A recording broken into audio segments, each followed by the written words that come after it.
Good Friday evening. I'm certified meteorologist Nick Kelly checking in on the September 8th of 2017. It's been a great start to our second weekend of September.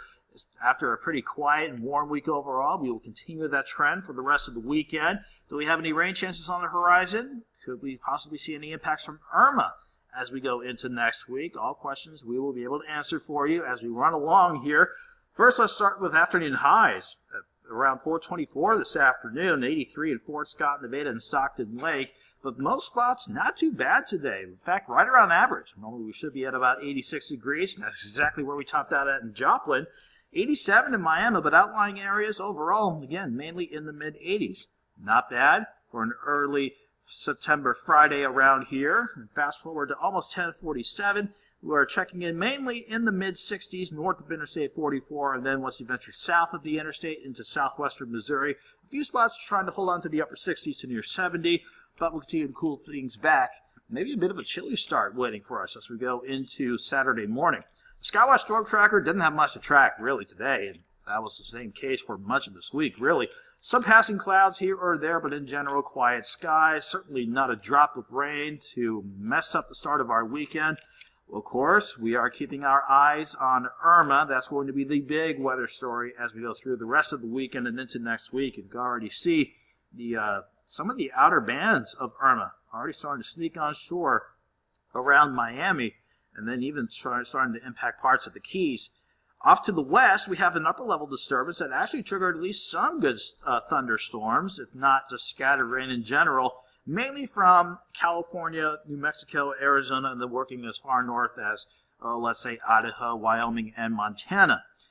I do not see that system budging anytime soon, so that bodes well for us at the very least because that keeps us quiet for the rest of the night.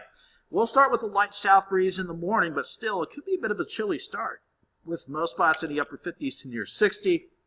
And even as an easterly breeze kicks in tomorrow, I'm still expecting a warm but a nice day for your Saturday afternoon. So let's start at 60 in the morning, 78 by noon, and then we'll have afternoon highs topping out right around 85 degrees. Again, with an east breeze kicking in, maybe just a little bit cooler, but still not looking at a bad Saturday around here. We can fast forward to Saturday night, already dropping back to 70 by the 10 o'clock hour. And then going into Sunday, maybe some clouds to start Sunday morning out, and again, partly sunny skies possible for Sunday afternoon.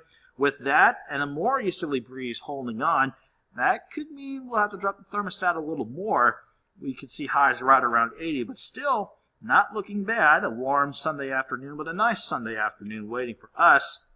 A far different story, though, as we take a look at Hurricane Irma. This is an amazing presentation of the infrared satellite from the GOES-16 satellite that launched into space not too long ago. From the widest points of Irma, it is 570 miles in width. To give you a perspective about how wide that is, imagine driving from Lawton, Oklahoma to St. Louis on 44, or from the Kansas-Colorado line to about Columbia, Missouri. That's how wide Irma is, and it's just a remarkable presentation, again, on the satellite. Latest calculations has the center of the eye 271 miles, a bit southeast of Miami, Florida. And as far as the latest stats from the 10 o'clock advisory on Friday night, it has amazingly strengthened back up to a Category 5 with sustained wind speeds of 160 miles per hour. If you're tracking it, 22.1 north, 77.7 west. As far as where it wants to go, well, it's going to continue to hug the northern shores of Cuba and hold on to Category 5 strength as we go into tomorrow morning.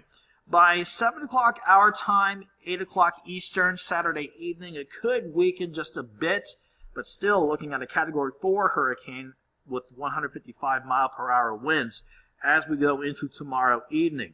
Going into Sunday morning, there's 7 a.m. our time, 8 o'clock Eastern, a Category 4 storm, Irma, and that could be making landfall in the Florida Keys, something that hasn't been done, I think, ever since either the 20s or the 30s. So it's going to be a mess for the Florida Keys. And if this track still holds, we could see this working near Fort Myers, Sanibel, Naples, Florida, and most of southwestern Florida as a Category 4 storm still with 130-mile-per-hour winds. Again, that's projected at 7 o'clock our time, 8 o'clock Eastern, Sunday evening.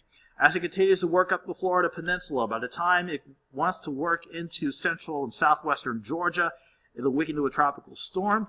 Beyond that point, Irma really begins to weaken into either a tropical depression or the remnants of Irma as we go into Tuesday and Wednesday.